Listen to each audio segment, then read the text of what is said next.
Hey, to change wallpaper on the Samsung Galaxy A35 5G, all you have to do is just to click and hold on the empty space in the home screen, and now select the wallpaper and the style in the left bottom corner.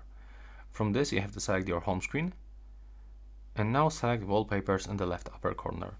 So first of all, you can actually get these default wallpapers from this one. As you can see, that's actually a lot of different wallpapers. Let's go back. Another one, the other options, the simple colors.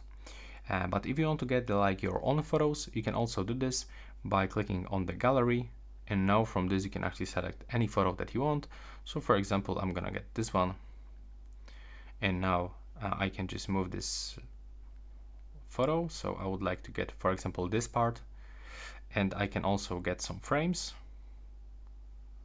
but I'll get like full photo and some different effects like the grayscale or the colors filter. There we go. And now if I want to set it up, I have to click done. There we go. As you can see, now the wallpaper has changed. And if you want to get, like, for example, the live wallpaper, I will actually record second video because it will be definitely longer, because you will have to actually use some external apps. So that's all. Right now, please subscribe.